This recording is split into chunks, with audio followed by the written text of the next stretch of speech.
What's up, guys? Welcome to the video. So today I'm just going to be going through and breaking down Steve Cook's supplement company.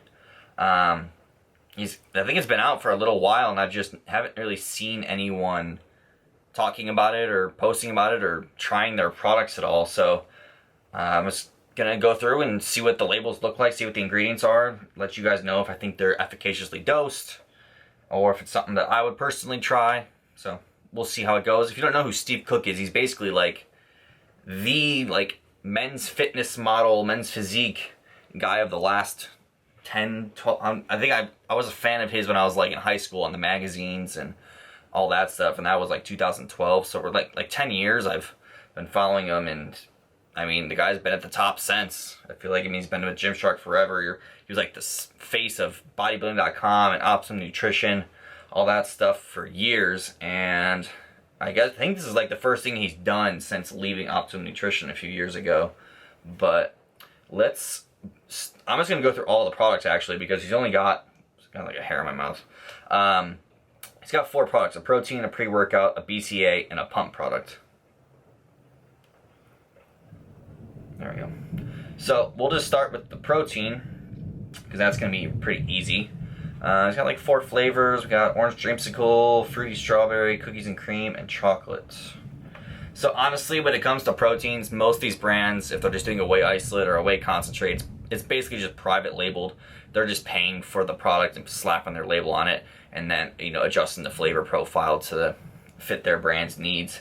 But there's really no formulation going on. I mean, if you get a brand like Granite, who's got something like a really cool different blend of egg white, casein, whey, beef protein isolate, like when it's a blend like that, the brand has a lot more say in the actual formulation of things. When it comes to these whey protein isolates and concentrates, it's typically just private labeled. But that being said, flavor can be different for every brand, so I can't really tell you how that is. But I think this is just a whey isolate. Let's see, yeah, whey protein isolate. So this fruity, what was the flavor on it? Fruity cereal protein, which is pretty common. You're seeing pop up a lot nowadays, which shows you that whoever the manufacturer is doing it for lots of different brands. We got 0.7 grams of fat, 1 gram of carb, and 25 protein. So pretty good macros. Only 111 calories per scoop. It's a pretty lean one. I'm not going to dive into all the other flavors and tell you the calories, but when it comes to protein, you just got to try it. If it digests well and it tastes good, you get yourself a good one. And from here, let's try the BCAs. I don't know if they're BCAs or EAAs, but we will see. Alright, so we got 6 grams of BCAs at a 2-to-1 ratio, which is leucine, isoleucine, and valine. This is not a full spectrum EAA product, which I'm honestly surprised that anyone would still do this in 2021 when there's a substantial amount of research showing that EAAs are superior to BCAs.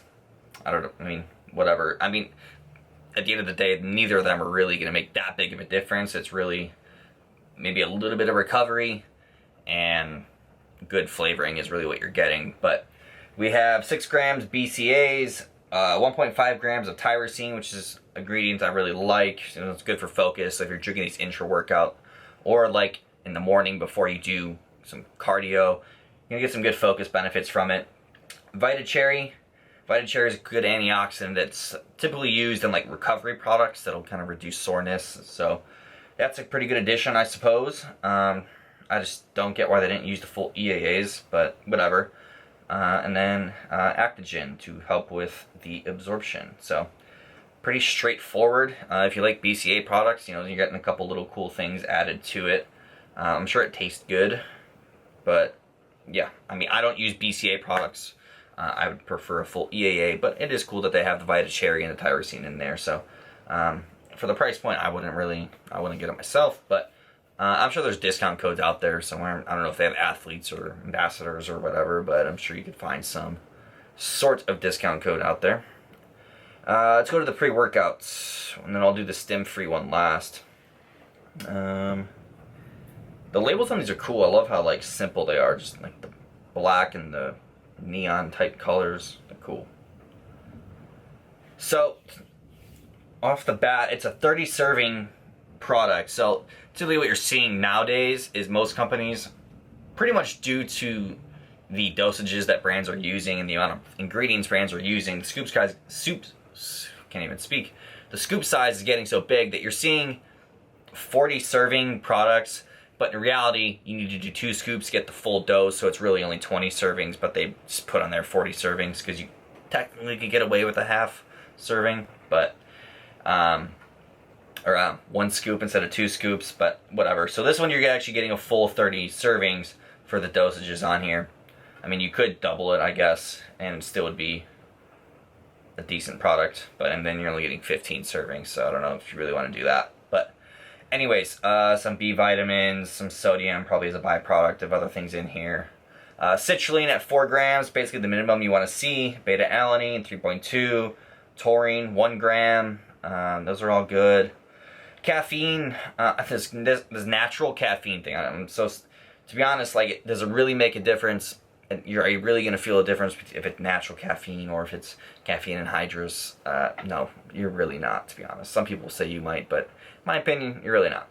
But whatever. 200 milligrams caffeine, I actually like that. I like that it's not at 300 or 350 because it seems like that is like the minimum nowadays that you're finding in products.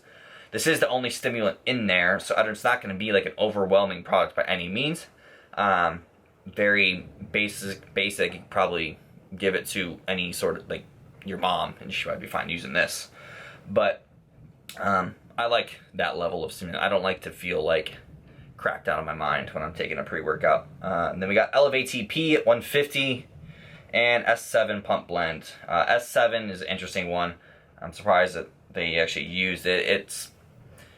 I think the claims are that it increases nitric oxide levels by like 200% or something like that. I believe the only like actual study done on the S7 blend has been from the producers of S7. So take that for what it's worth. I don't know.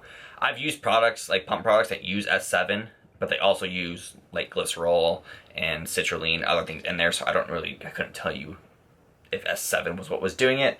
But I mean, if you use this product, you can get a great pump. You know, good on you. And then some boron in there, boron citrate.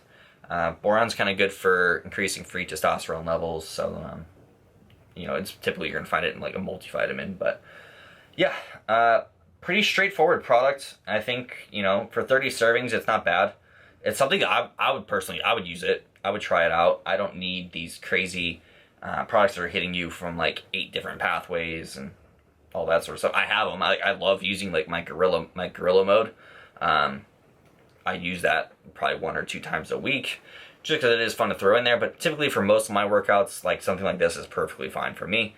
And this is honestly something I would try. Maybe I'll order a bottle of it and just give it a go. But let's see. And then lastly, we'll do the pump, and we'll see.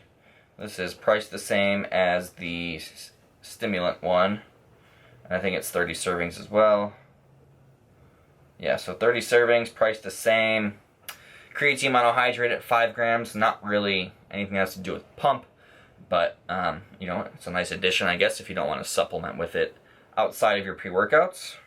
And then we got citrulline at 2 grams, which is not good. It's a little bit underdosed for a pump product, in my opinion. Beta power, basically betaine anhydrous, so trimethylglycine.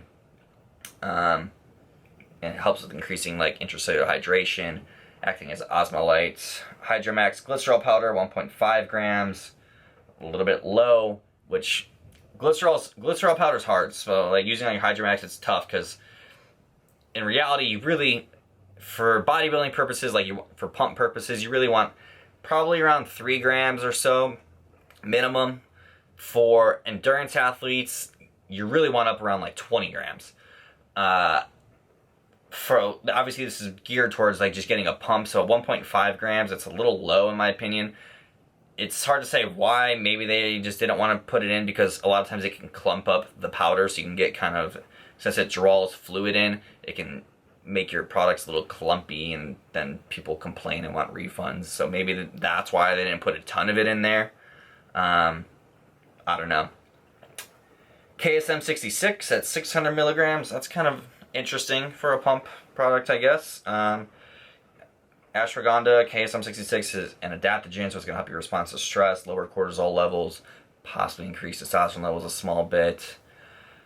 Yeah, lower your stress response, so that's, okay, you know, it's interesting, I guess, to put in a pump product. I've seen it in a lot of, like, recovery products, but, I don't know, I guess this, you know, can work in that setting, too. And then we got the glutathione at 100 milligrams. Glutathione, just another really strong antioxidant. Again, interesting. I don't know what the real purpose is in putting it in a pre-workout. These are kind of things that I would maybe, especially glutathione being such a strong antioxidant, maybe away from workouts is what I would want it. I know there's been some research showing that having a high amount of antioxidants around your workout can decrease, you know, the inflammation we get, the good inflammation response we get in regards to building muscle. So, not saying that 100 milligrams of glutathione is going to do that, but I don't really, unless there's research out there about it improving blood flow that I'm just, and, you know, increasing nitric oxide levels that I'm just haven't read or not aware of.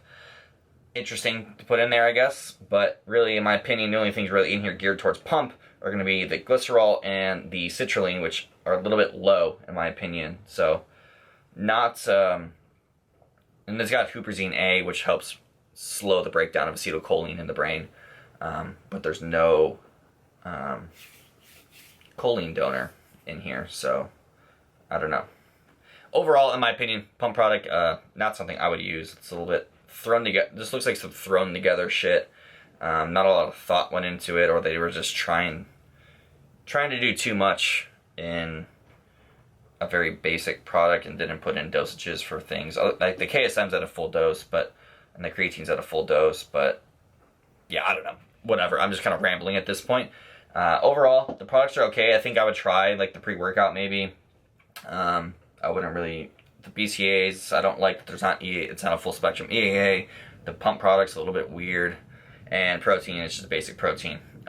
You know, if you want to basically just use the brands that you like when it comes to protein. There's nothing, no one's going to have like a better protein. But yeah, I mean, overall, not terrible. I don't know why you're not seeing this pop up a little bit more. So, yeah, check them out, I guess, you know. And if you try it out, let me know if you like it. And yeah, if you have any questions about coaching, as always, in the description, link to my websites, link to the products I use, all of that good stuff. Please comment, subscribe, and like this video, and have a good day.